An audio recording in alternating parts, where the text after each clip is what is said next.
Good morning, everyone. It is Friday, December 22nd, and welcome to another episode of Flossmas. It is so good to be with you again today. And I'm on vacation. I took the day off, so I have a 4-day weekend, and I have no plans for the day. I am excited to just simply spend a little bit of time getting caught up, starting to actually think about the Christmas season. I just ordered my presents for people yesterday. So I am finally starting to actually get caught up on the actual holiday and Christmas season. So looking forward to having a day to be able to do that and just a little bit of quiet time to focus on Christmas and family and all of those good things. So with that, we will get started for the day. So today I will start, of course, with our previous FFO. And this is a piece that I stitched a number of years ago. It's a LizzieKate piece, which I'm realizing as I'm sitting with you, I don't remember the name of. I will look it up, of course, and put it in the description box. But it is intended, if you want to, I believe, to be done as 3 separate blocks that you could stack. That was how I saw the finishing, but I thought it would just be a really sweet piece to stitch together and turn into a little pillow and display. So this is up in my craft room. And I've talked in the past that I really like traditional Christmas colors, but I love when people kind of modernize it just a little bit. We've got Doc just about to enter the screen. Modernize it a little bit with some slightly different pinks and greens that they add in, and I thought that this kind of buffalo check was really sweet way to finish it. And then I added just a very thin kind of velveteen green ribbon there, which I think is a great way to tie them all together. Good morning, sweetness. Yeah. Hi. Good morning. So for those of you who are counting down whether or not Doc appears in a video, congratulations, you won another day. So like I said, I don't remember the name of that pattern, but I will look it up and put it in the description box. Definitely one that I love to see, and those bright colors are just wonderful. So, hi. Yeah, good morning. In terms of, I'm sorry, I stopped. I'm so sorry. I don't know what he's going to do when Flossmas is over. Like, I'm just going to have to sit in this chair every morning just for a few minutes. In terms of pieces that I would like to stitch in the future, this one is obviously just a very tiny, sweet little piece. This is from Pine Mountain Designs back in 2015. I mean, that's one that you could easily get done in one sitting, I think, and make a really great, just kind of, a pillow or another simple display. So I think that's one I will, I don't know if I'm not going to get to it this year, let's be real, but definitely one I would enjoy stitching in the future. And it calls for DMC and just a couple of Jabco buttons, just one right there that you could easily sub in with something else. So that is Deck the Halls by Pine Mountain Designs. Why? You're encroaching. Yes, you are. There's leaning going on here.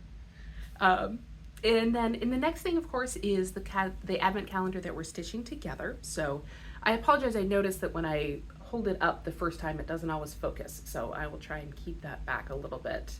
But we've got, for 22, we've got just these little sweet presents that are kind of there. They're there. I'm brilliant this morning. They're presents and they're just there. But again, I have just been enjoying and working on this every day.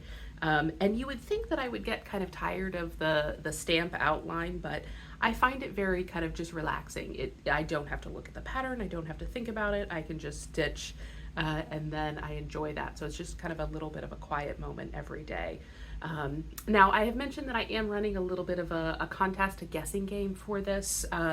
I'm not going to repeat that right now because people have heard it a couple of times, but if you're new and you haven't heard that information, I will put it at the end of the video for a giveaway that I'm doing related to guessing really on that advent calendar.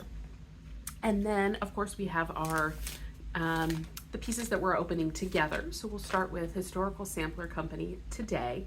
I'm intrigued because I can see it's kind of an oval shape. So let's see what this is. We're racing against the sun this morning too. Aha! A needle holder by John James. That's great. A little pebble.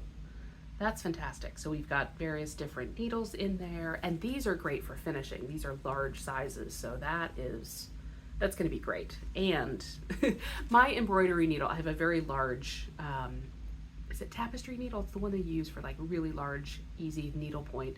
it's just stuck into like a piece of paper. It's very safe and very protected.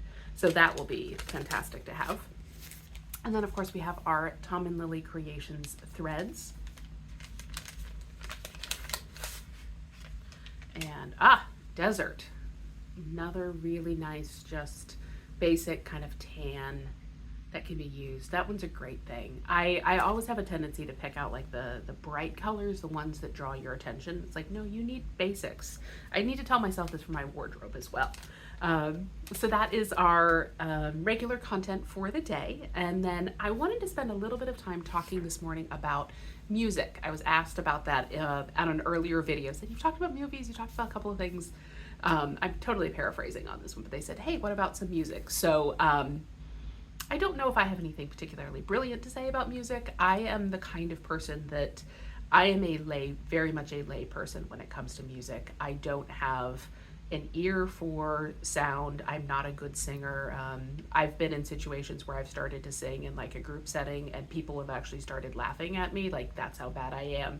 So I have no ear or tone of myself. And then I also have no rhythm. So I have so little rhythm that I actually get out of step with myself simply walking sometimes. Like I'll be walking and I just have to do a little trip because I've gotten out of step with myself. So I am somebody who can enjoy music from an extremely kind of amateur lay perspective, but I am not somebody who can be enjoying the richness of the performance or the music in a way that I know others can. So I tend to focus mostly on carols and very traditional hymns, not hymns, but traditional songs when it comes to Christmas music. So I love things like The Holly and the Ivy, Rise Up, Shepherd and Follow, Good King Wenceslas, White Christmas, like those kind of traditional hymns and songs that have been sung for many, many years. Like I listen to the Christmas traditions or the holiday traditions station, which is all the stuff from like the 40s, 50s, and 60s.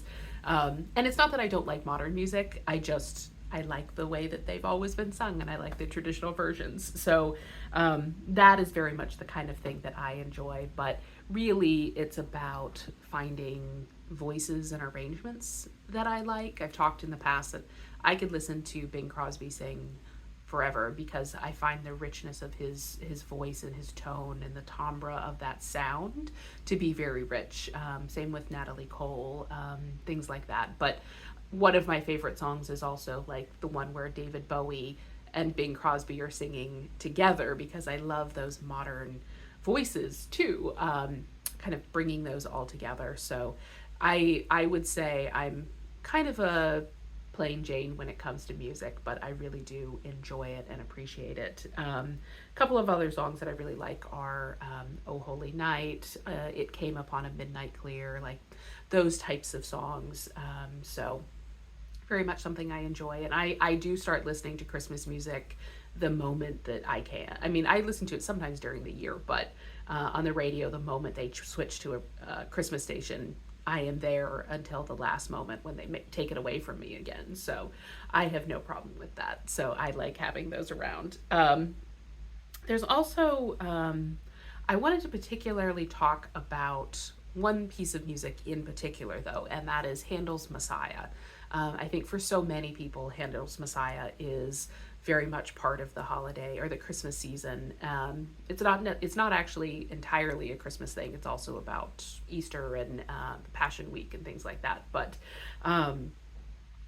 I grew up in a tradition where we listened to it in our house quite regularly.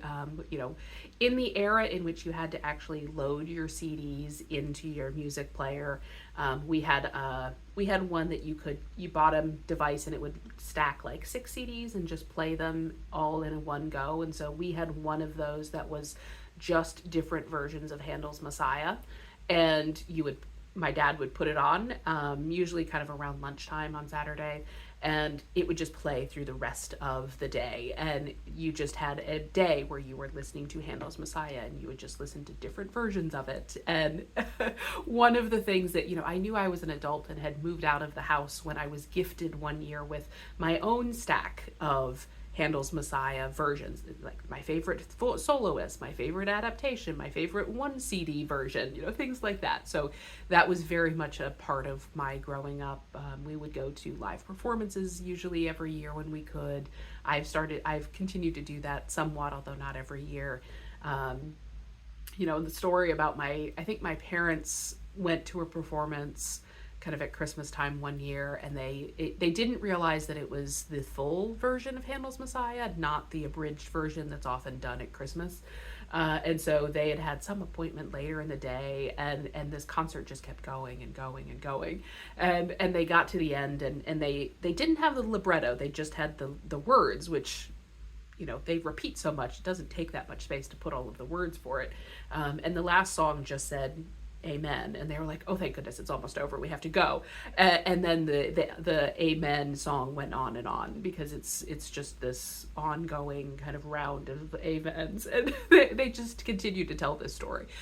Sorry, the sun is shining, so I will close out for the day, but I just wanted to say thank you for asking about that. Music is very much part of the Christmas, even though I'm not vocally or musically somebody who can kind of participate in it. I'm very much a participant in the sense of listening, and love all of those traditional hymns and carols and versions of songs, and then of course Handel's Messiah in particular. So I don't know, I'd love to hear about your Christmas music traditions and what you like listening to. I know for some people it's like Mariah Carey, and that is what you do, and so we all have our different ways of celebrating music. So with that, I will close out for the day, as the sun is shining brightly in our faces, and I look forward to seeing you all again tomorrow. Bye, everybody.